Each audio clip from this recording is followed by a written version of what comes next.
Spoštovani in dragi ljudje dobre volje, dragi verni, nadaljujemo s profesorjem Pojavnikom o drugem Vatikanskem koncilu. Kot začetku novih binkošti smo pri temi prva fronta je molitev. Prva fronta duhovnega boja je molitev, molitev rožnega venca. In pa to je vse skupaj razloženo kot duša še vedno drugega Vatikanskega koncila je molitev. Je pa to razložena tematika in tema v simbolnih razlagah cerkvenih očetov. Spoštovani profesor, doktor Pojavnik, lepo pozdravljeni. Prisrčno pozdravljeni tudi vi in vsi gledalci in poslušalci, hvalen Jezus in Marija.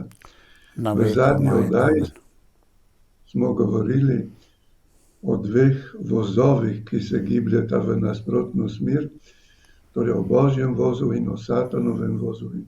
Zato poteka v zgodovini vedno duhovni boj.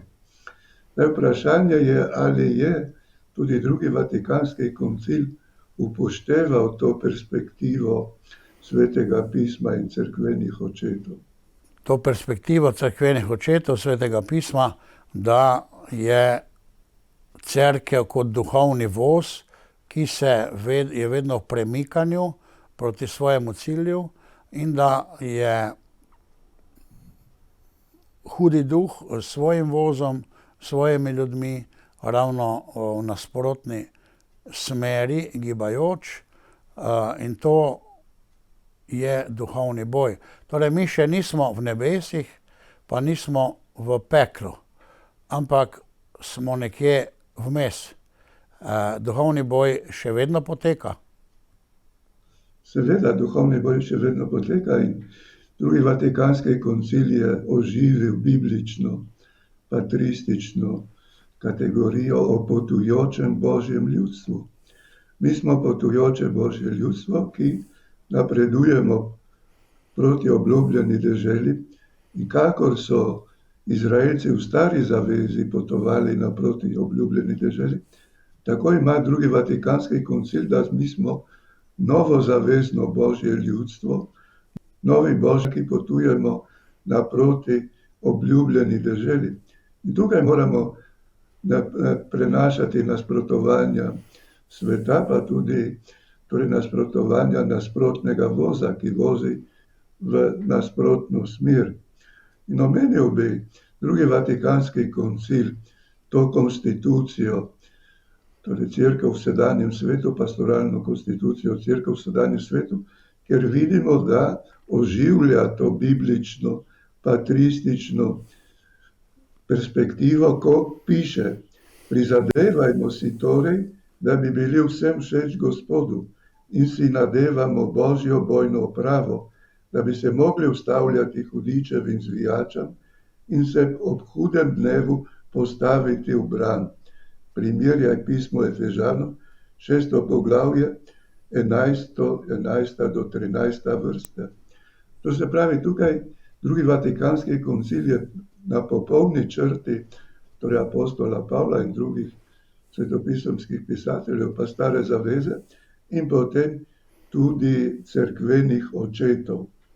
Kaj drugi Vatikanski koncil opisuje, kaj ta drugi voz, se pravi, mi smo na nek način organizirani v cerkvi, kristjani in tako naprej. Kaj pa ta drugi voz, negativni voz, ima verjetno tudi kakšne svoje organizacije, ki duhovno vodijo proti Bogu. Ali so to vsi posamezniki tudi, ki želijo biti Bogu pod Božjo oblastjo, ali so pa tam, se pravi, tudi različne organizacije, ki so direktno proti Bogu, direktno proti morali, direktno proti Božjim osnovnim zapovedim, in da promovirajo, se pravi, te, na primer, nevrednote glede na človeško življenje in pa Božje razodetje.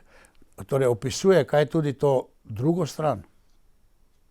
Da, seveda, to se stalno sooča v teh konstitucijah z nasprotno stranjo. Torej, Janez 23 je govoril o protidekalogu, da v svetu se širi protidekalog. Janez Pavel II je govoril o strukturah greha, da vladajo v današnjem svetu mogočne strukture greha, ne?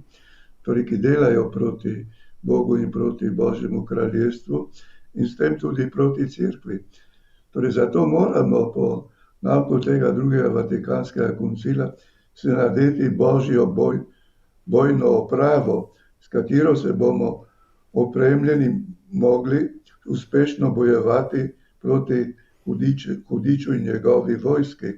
Apostol Pavel naroča kristjanom, naj molijo ob vsakem času, naj bedijo v molitvi, naj vztrajajo v molitvi. Kajti le tako, pravi, se boste mogli upirati torej tem napadom tega satelitskega sistema hudobnega duha v moči svetega duha, ki ga dobivamo v molitvi. Drugače ne moremo se upirati tem napadom. Torej, to je že nauk stare zaveze, pa tudi nove zaveze. Torej je možno, da je nekdo tudi kristjan, bolj iz navade, iz tradicije, mogoče poje pri pevskem zboru, celo cerkvenem, ali hodi nedeljo tako k maši pa malo v gostilno. Če ne moli, se ne more upirati, če redno ne moli, se ne more upirati tem duhovnim silam. Verjetno tudi družina, če ne moli, bo njihovo pot ovladal zlo, njihovo pot ovladal hudič. Torej, če narod ne moli, bo prav tako propadel. Premalo molimo, kakor lahko ugotavljamo. Da, tukaj imate popolnoma prav. Zato je drugi Vatikanski koncil oziroma Janez 23 hotel poudariti primat molitve. Torej, primat molitve in zlasti molitev z Marijo v Binkošni dvorani in molitev rožnega venca. Papež Janez 23 je vsak dan izmolil cel del rožnega venca, tudi 3 dele rožnega venca on izmolil vsak dan. Pravijo, da Janez Pavel II je izmolil še veliko več, kakor Janez 23. Zdaj bi omenil staro zavezo, ko je Božje ljudstvo v stari zavezi šlo skozi puščavo in se je približalo obljubljeni deželi. Samo, ko je bilo to ljudstvo že blizu te obljubljene dežele, je hotelo vstopiti v to obljubljeno deželo, pa sta prišla nasproti 2 kralja, vsak svojo vojsko, da bi zaprla pot temu Božjemu ljudstvu v obljubljeno deželo. In to opisuje 4. Mojzesova knjiga, 21. poglavje. To, kar ste prej povedali, se mi zdi zelo pomembno. Torej, lahko dava tudi sporočilo družinam, očetom, da če ne bo družinske molitve, če ne bo molitve v družini, vam bo družina propadla in bo imel hudi duh oblast nad njo. In končni rezultat, ker konec je potem pomemben, bo negativen, zelo negativen. To sporočilo drugega Vatikanskega koncila oziroma cerkvenih očetov oziroma Božje besede. Na molitvi se lahko rešimo. Kaj bi pomenila tale 2 kralja, o katerih ste govoril, ki sta prihajala naproti proti svojimi vojskami, proti Abrahamu, mislim, ne? Torej, to sta bila 2 kralja in imamo psalm 134, ki pravi takole: udaril je številne narode, pobil mogočne kralje, Sihona, amorejskega kralja, Oga, bašanskega kralja. In sveti Avgustin je komentiral ta psalm in je zelo genialno ugotovil tole. Ok pomeni zapiranje, bašan pa zmešnjava. Hudoben je ta kralj, ki zapira pot k Bogu.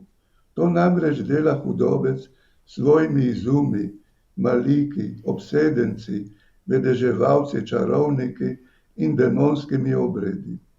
Kot Kristus deluje, da je pot, ki je bila prej zaprta, odprta, tako hudič ne dela nič drugega.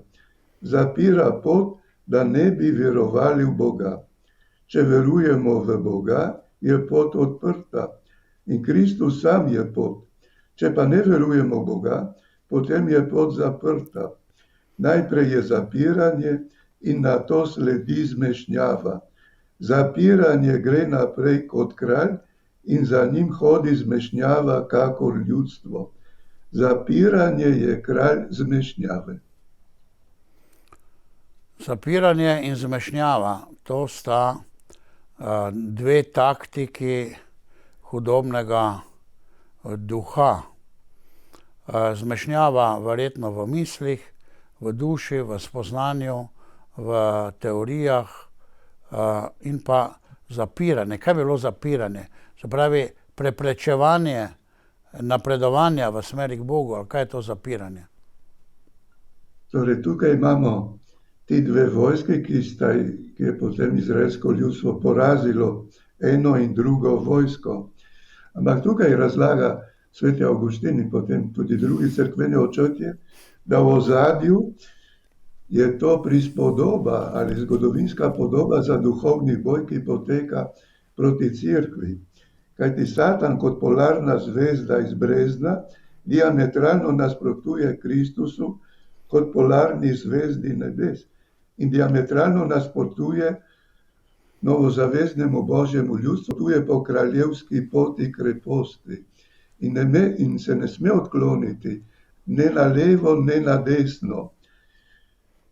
In Satan svojim bojnim vozom zalezuje in napada krščansko ljudstvo, ki se po kraljevski poti kreposti v cerkvi, se pravi na zgornji, nadnaravni, naravni poluti antropološke oble, spenja v Božje kraljestvo.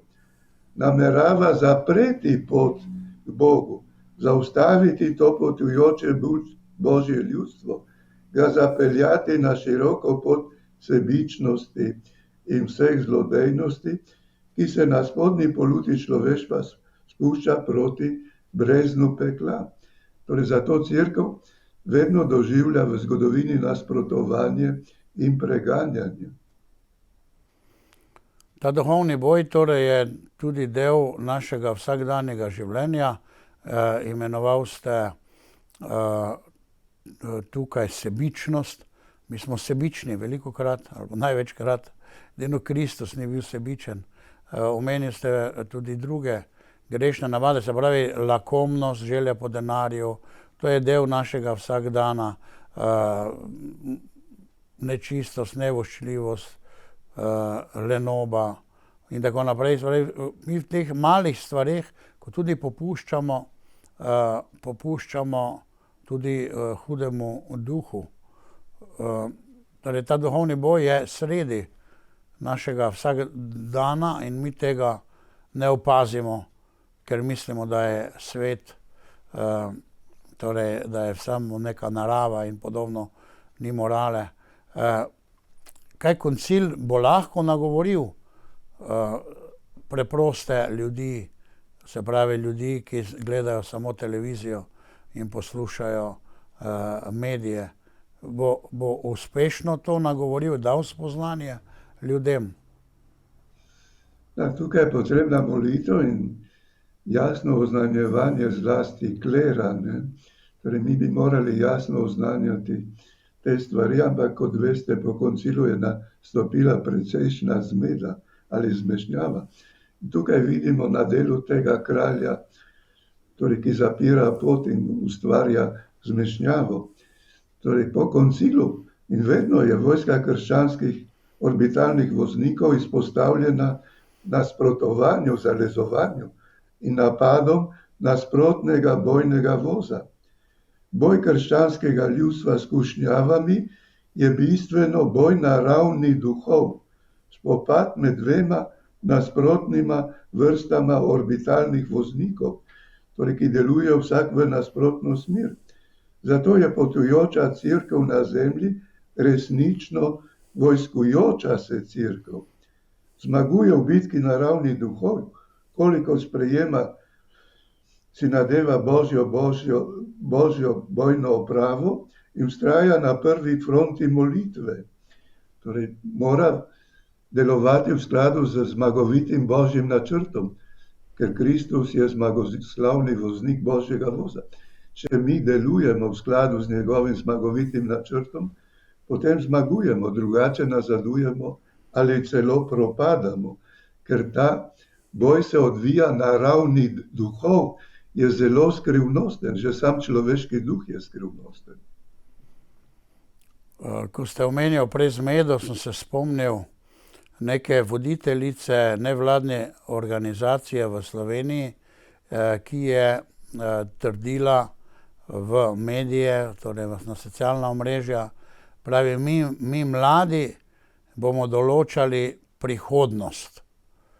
Je pa eden odgovoril, pravi, vi mladi ste nesposobni karkoli določati, ker še ne veste niti katerega spola ste. Ta zmeda vlada sedaj v svetu, ko imamo, 48 spolov, ali koliko v Evropi uradno priznanih, in vsa druga zmeda, se pravi, glede Boga, ni Boga, morale, pravičnosti, sile, ljudje pravzaprav ne poznamo več jasnih odgovorov. Ta zmeda je zelo aktualna, ampak tudi v sami cerkvi vidimo, kakšne različne smeri so zavzeli sedaj v tej sinodalni poti različne cerkve, tudi nemška cerkev. Torej ta zmeda vlada vse posod, celo v cerkvi. Da, to imate prav, to nažalost tega ni nobeden pričakoval po drugem Vatikanskem koncilu. To je rekel tudi sam Pavel VI, ki je že opazoval to zmešnjavo. Je rekel, tega ni nobeden pričakoval po drugem Vatikanskem koncilu, ampak pričakovali smo nov sijajni dan. Je nastopila, pravi, pa megla in dim, in celo on je govoril o Satanovem dimu. Ampak jaz bi omenil, da se je zadnji koncil srečal s sistematičnim ateizmom. In tukaj bi navedel svetega Janeza 23., njegovo apostolsko konstitucijo, človeško odrešenje, ki je išla na Božič leta 1961, s katero je sklical drugi Vatikanski koncil. In piše v tej konstituciji, da Jezus nas opominja, da moramo spoznavati znamenja časov. Znamenja časov, Matejev evangelij. In to je prešlo potem drugi Vatikanski koncil, v več dokumentih potrebno spoznavanja časov. Ampak on piše tole, da za njega je neko novo in strah zbujajoče znamenje časov nastop bojevitega ateizma v 20. stoletju. Pravi dobesedno takole: izoblikovala se je ločina tajivcev Boga, urejena kakor vojska, ki je zavzela mnoga ljudstva.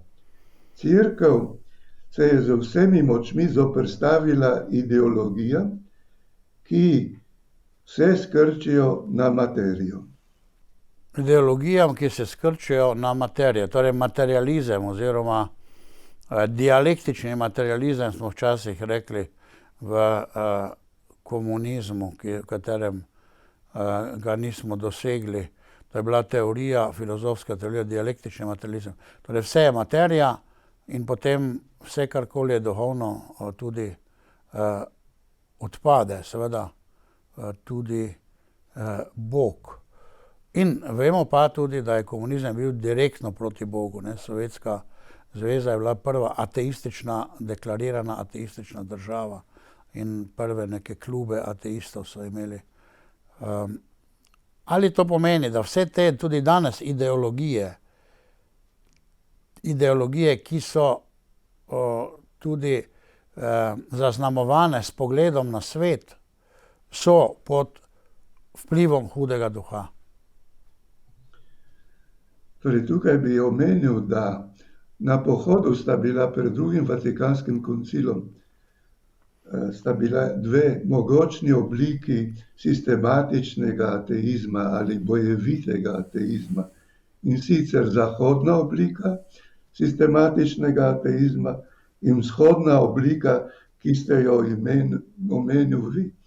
To sta bili dve komplementarni orbitalni vojski, ki predstavljata ali posodabljata Sihona z njegovo vojsko in Oga z njegovo vojsko. In ti sta začeli prodirati, ti armadi sta prodirali bodisi na zahodu, bodisi na vzhodu, sta začeli prodirati v krščanske narode. Krščanske narode in sta začela ti dve armadi sta začeli zapirati pot krščanskim narodom k Bogu. Torej, ta druga pot, ste rekel, je vzhoda. V bistvu bil ateizem, komunizem, kot socialni nauk, ateizem kot filozofski nauk. Kaj pa je zahodna? Kaj to mislite, fašizem dobesedno ali ta neke vrste, recimo grobi kapitalizem, ki je bil v Angliji, ali materializem, ali profit, ali liberalizem? Kaj je ta drugi organizirani ki zapira pot k Bogu na zahodu? Da, to je praktični ateizem. Praktični ateizem je v bistvu še bolj navaren kakor teoretični ateizem. Tudi kakor je bila ta vzhodna oblika organizirana, tako je tudi ta zahodna oblika organizirana.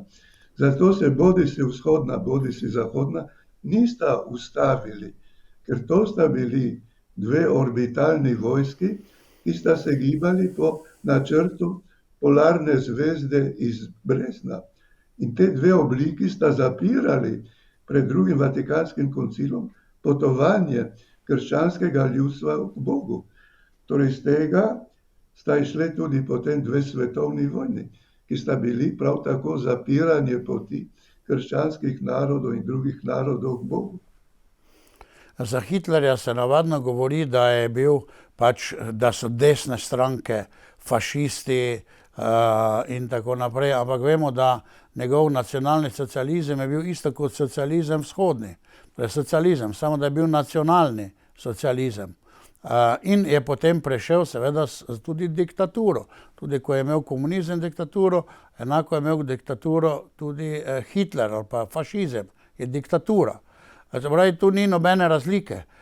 Edino to so rekli, ja, da Hitler je imel, so imeli vojaki Gott mit uns, ampak on sploh ni mislil krščanskega boga, pač pa se je posvečeval on nekim magijam in čarovnikom in tam so poskušali te stare nemške bogove zopet oživeti, germanske, ampak on je načrtoval tudi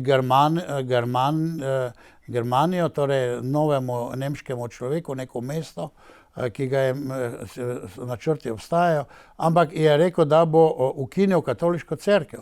Torej, to ni pravi izraz, da je bil fašizem oziroma komunizem in da so to, ne vem, neke različne stvari. Edino recimo te oblike so bile potem v Španiji malo drugačne, ki so sprejemali katoliško vero kot fašizem. Ampak Hitler pa za svojim najbolj grobim obliko fašizma, genocidnim, pa je bil proti katoliški veri. Seveda, to so se potem na zgodovinski ravni izoblikovali različni sistemi, ampak v ozadju je zahodna oblika ateizma, ki je bolj splošna, kar ste vi to omenili, ker tudi ko je Hitler propadel, pa fašizem, je še vedno ostala zahodna oblika ateizma. Poglejte, kaj dela zdaj zahodna oblika ateizma. In ostala je tudi vzhodna oblika ateizma. Torej recimo na Kitajskem pa v raznih drugih deželah, v Sovjetski zvezi se je nekoliko spremenilo. Ampak imamo globlje, bolj univerzalne oblike, ki pa niso prenehale po drugem Vatikanskem koncilu. Ampak drugi Vatikanski koncil se je srečal s tem procesom, torej bodisi zahodnega, bodisi vzhodnega, torej vzhodne sistematične oblike bojevitega ateizma in je odgovoril splošno poklicanostjo vseh članov cerkvi k svetosti. Tukaj imamo 5. poglavje dogmatične konstitucije o cerkvi, potem odlok o laiškem apostolatu, odlok o misijonski dejavnosti cerkve, odlok o družbenih občilih. Torej, ta perspektiva je navzoča še tudi v drugih odlokih drugega Vatikanskega koncila. Torej, gre za splošno poklicanost svetosti in apostolatu. To je odgovor katoliške cerkve, pravite, z temi enciklikami in pa spodbujanju k svetosti, ki je naš odgovor zoper te duhovne napade. In prva naloga, ste rekel, prva fronta svetosti je pa molitev. Tako lahko rečemo, da je direktno pozval tudi k drugi Vatikanski koncil kot odgovor tega militantnega, tudi organiziranega ateizma, je pozval k molitvi. Tudi to, ampak jaz bi navedel ta odlok drugega Vatikanskega koncila o laiškem apostolatu, v katerem piše: Cerkev je stopila v življenje zato, da bi v slavo Boga Očeta širila Kristusovo kraljestvo po vsej zemlji in s tem napravljala deležne zveličavnega odrešenja vse ljudi. Po njih pa naj bi celotno vesoljstvo dejansko usmerjala na Kristusa. To je apostolat, ki ga cerkev izvršuje po vseh svojih udih, čeprav na različne načine. Mnogi ne razumejo besede apostolat. Apostolat je na nek način naloga. Tisti apostol, tisti prinaša veselo oznanilo oziroma naloga cerkve je ta apostolat, kar ste omenil, oznanjevanje Kristusa in Božjega kraljestva. Torej, to so ateizmi, ki zapirajo, smo še vedno v tisti debati, da zapirajo pot k Bogu. To zapira pot Bogu. Cerkev pa je dala ta odgovor. Da, ta odgovor se glasi takole. To je rekel papež Pavel VI v katehezi leta 1968. Torej, ti dokumenti, to, kar sem navedel, je rekel on, to je splošna mobilizacija krščanske vojske, ki jo je koncilska cerkev sprejela v uradni obliki. To je tako za tistega, ki opazuje znamenja časa in posluša to, kar duh govori cerkvam. Razodetje 2.6. To je večkrat ponovil Janez Pavel II., kar je rekel že Pavel VI., da drugi Vatikanski koncil je to, kar Sveti Duh danes govori cerkvam ali cerkvi, kakor je rečeno v knjigi Apokalipse. Torej, kdor je poslušal glas Svetega Duha, se je vključil v to gibanje svetosti oziroma splošno mobilizacijo krščanske vojske za svetost. Zadnjič mi je neka oseba na nek način očitala, da cerkev nekaj ne dela prav, da ne nagovori tistih, ki so oddaljeni, da ne zna k njim pristopiti, da jim ne nudi dovolj, da bi se spreobrnili, da pravzaprav tudi zdaj po drugem Vatikanskem koncilu ne vidimo tistih rezultatov, ki smo jih pričakovali. Ali res, kaj bi še morala cerkev storiti oziroma pričakujemo kakšen razvoj v neko pozitivno smer, neke duhovne uspehe, da bomo ljudi prepričali, kakšna je situacija? Torej, mi ne bomo ljudi prepričali, pač pa duh resnice in ljubezni je v čudežu prvih binkošti pričal za Kristusov evangelij. Svojim pričevanjem je učence spremenil v pričevalce, se pravi v apostole, ki so tudi na zunaj pričali za Kristusov evangelij prav do svoje mučeniške smrti. Sveti duh je s čudežem drugih binkošti aktualiziral Kristusov evangelij na drugem Vatikanskem koncilu. To je bil tudi začetek splošne mobilizacije krščansko-katoliškega ljudstva za nov veliki vzpon na sveto in zmagoslavno goro križanega in vstalega Gospoda.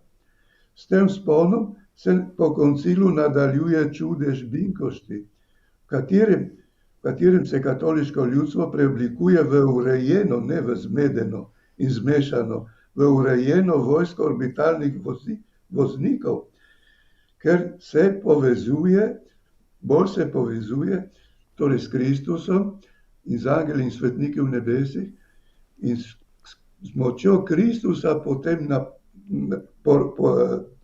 torej odbija napade ali porazi napade te vojske kralja Sihona in kralja Oga. Vi ste zdaj citiral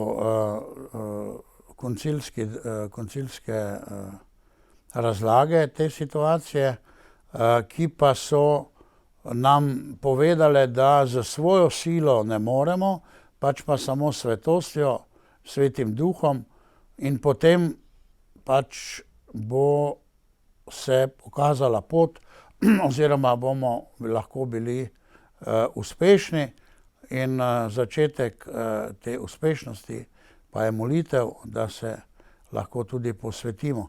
Ali je to odgovor potem za današnji čas in pa za naš apostolat, da se predvsem posvetimo v svetem duhu? Da, to je odgovor, da se vzpenjamo v moči svetega duha na zmagoslavno goro Kristusa križanega in vstalega, in iz tega vzpona po drugi strani izhaja nova evangelizacija in nova misijonska dejavnost cerkve. Vsak član cerkve mora tudi na zunaj pričevati za Kristusov evangelij, zato ker v njem deluje sveti duh. Če ne deluje sveti duh, bi zaman pričeval, se sploh ne da pričevati. Torej imamo drugi Vatikanski koncil, ki je vse dobro razumel, hotel se približati ljudem, dal navodila, ampak sedaj po drugem Vatikanskem koncilu noben ni najbolj zadovoljen. Ni tistih uspehov, ki smo jih pričakovali. Če se spomnim samo prikazovanj Device Marije in njenih navodil, so bili v glavnem posvetitev, sprememba življenja, molitev, pa tudi opozarjala na posledice, če ne bomo molili in bili sveti. Torej zelo preprosto sporočilo. Zakaj je prišlo do te, kljub vsem tem direktno posegom iz nebes, drugem Vatikanskem koncilu, zakaj je prišla ta sekularizacija oziroma neke vrste odpad od Boga, odpad življenja sveta od Boga? Zakaj mislite, da je to se povečalo po drugem Vatikanskem koncilu? Zakaj je šel svet svojo pot? Res se je to povečalo po drugem Vatikanskem koncilu, kakor to vi ugotavljate, zaradi tega, ker mnogi v cerkvi niso poslušali to, kar Sveti Duh govori cerkvi z drugim Vatikanskim koncilom, in smo imeli avtentično cerkveno učiteljstvo, velike papeže, torej svetega Pavla VI. In svetega Janeza Pavla II., ki so poslušali Svetega Duha in so karizmatično uresničevali drugi Vatikanski koncil po navdihu Svetega Duha. Kdor pa tega ni poslušal je nujno zašel s prave poti in je nastopila sekularizacija. Vemo, da ogromno število duhovnikov torej je izstopilo, sploh zapustilo duhovniško službo, potem tudi ogromno število redovnic se je sekulariziralo. To gotovo ni bilo delo Svetega Duha, ampak to je bilo delo duha tega sveta. In zato je potem nastala zmešnjava v Božjem ljudstvu. Torej imamo prometno zmešnjavo, v kateri piše tale v tej apostolski spodbudi Janez Pavel II. Leta 2003 Cerkev v Evropi, kjer je cela točka, kjer piše, da je nastopil letni čas izgube orientacije in tihega odpada. Ne? Torej neverjetna prometna zmeda zaradi satanovega dima, kakor je rekel Pavel VI. In tukaj neverjetna izguba orientacije zaradi neposlušnosti, neučljivosti do delovanja Svetega Duha. To, kar ste sedaj omenili, mi je spodbudilo spomin na okrožnico Humane Vitae, ki je bila po intervenciji, lahko rečemo, Svetega Duha in papeža Pavla VI. Potem sprejeta proti glasovanju škofov. In če bi bilo to še cerkvene strani zelo, da bi rekel, spuščeno, bi bila situacija v zahodnem svetu še veliko slabša, kot je sedaj. Vendar kljub temu je pa potem so nekatere škofovske konference sploh niso te okrožnice upoštevale. Pravi, niso poslušali Svetega Duha, ki je takrat s cerkvijo in papežem odločil proti nekaterim mišljenju nekaterih škofov. Kaj bi lahko o tem primeru povedali? Da, tukaj je on, kot je sam rekel, je on posodobil ali predložil ponovno evangeljski nauk o morali zakoncev. On je potrdil to normo, ki so jo učili že papeži pred njim, recimo Pij XI. V okrožnici o zakonu, potem Pij XII. V svojih govorih, ki je imel mnogo govore tudi zakoncem. In pravi, da on je ponovno predložil evangeljsko normo, ki je že v evangeliju in potem tudi v Svetem pismu. Ampak nažalost zaradi hedonizma, ki je vladal na zahodu in sploh na svetu, se pravi uživaškega mišljenja, ta okrožnica je naletela na neverjetno oporekanje, bodisi na ravni teoloških šol in teologov, zlasti pa je bilo hudo, da mnoge škofovske konference in po svetu dejansko niso sprejele te okrožnice. In tukaj se je začela ta zmešnjava, ker s tem je utrpel ugled Božja avtoriteta, papeštva in pa tudi moralna postava, ki je vesoljna. Če potem propade ta zakon, ki ga je on ponovno predložil, potem se izgubi, tudi ne obstaja več vesoljna moralna postava. Zato to porekanje te nauku enciklike Humane Vitae je bilo usodno za mnoge narode v Evropi in potem tudi po svetu, ker vidimo, kako je potem ta hedonizem prodrl v krščanske družine, kako uničuje krščanske družine. In potem je padel jez tudi proti splavu. Zaradi nesprejetja te okrožnice potem se v mnogih deželah se razširil, kako da bi padel jez proti splavu in drugim moralnim zakonom. Saj je Janez Pavel II. Naštel 11 posledic nesprejetja te enciklike Humane Vitae. Zahod se seveda zaradi tega duhovnega boja in te duhovne škode sedaj sooča z izumiranjem in tu lahko rečemo je kriva tudi cerkev oziroma nekatere škofovske konference, kot pravite, ki niso podprle Humane Vitae. in niso poslušale Svetega Duha. In zdaj imamo migracije iz vsega sveta v zahodni svet, ki pa je v zmedi in tudi v različnih blokadah, da bi prišel do Boga in potem do srečnega življenja v svobodi Božjih otrok. Da, to je tako, kakor pravite. Jaz bi omenil še ta čudež binkošti, ker cerkve po koncilu ni brez čudeža drugih binkošti, tega čudeža pa ni brez Marije, matere cerkve v tem čudežu.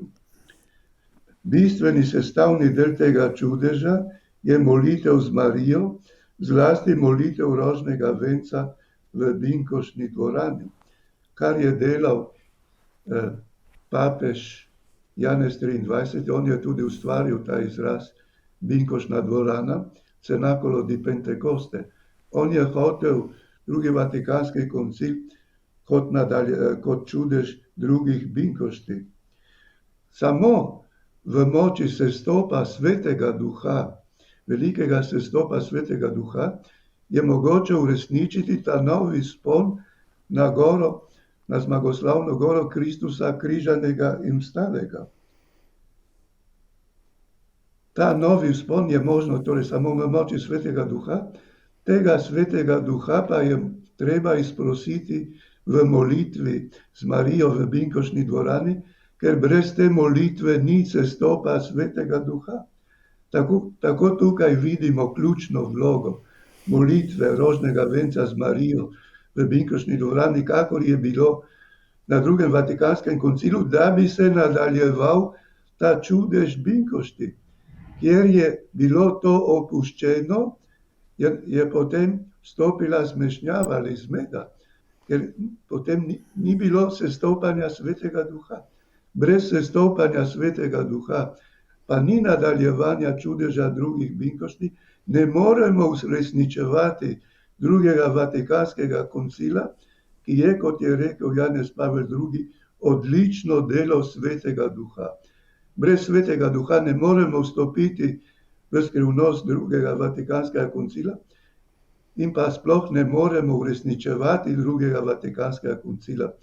Zato Marija kot mati v redu drugih binkošti ima ključno vlogo, ker zlasti ona izprosi sestopanje Svetega Duha od Očeta in Sina.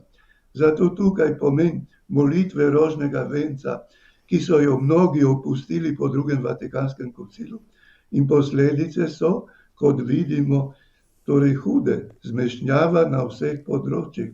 Zato se moramo vrniti nazaj v to drugo apostolsko binkoštno dvorano, vztrajati v molitvi z Marijo v binkoštni dvorani, da izprosimo Svetega Duha, kajti samo v njegovi moči bomo mogli premagati to skušnjavo in se zmagovito vzpenjati na goro Kristusa križanega in vstalega. Hvaljen Jezus in Marija. Hvala lepa za ta zaključek. Torej, položil ste nam molitev rožnega venca na srce in že s tem verjetno vstopamo v binkoštno dvorano, ko molimo z Marijo in izprosimo Svetega Duha cerkvi. Torej, spoštovani gospod profesor, brez molitve, pravite, ne bo duhovne zmage, posebej ne brez molitve rožnega venca. Hvala lepa in hvaljen Jezus in Marija. Dragi gledalci, to je bil profesor Pojavnik. Molimo tudi rožni venec z dušo in srcem, v duhu in resnici, z Marijo, da izprosimo Svetega Duha našim družinam, našemu narodu, našemu svetu, kjer ljudje trpijo, in da ne bo zmagal hudobni duh, da ne bo zmagalo zlo, da ne bodo zmagale vojne in trpljenje nedolžnih. Vse dobro in Božji blagoslov naj vas spremlja.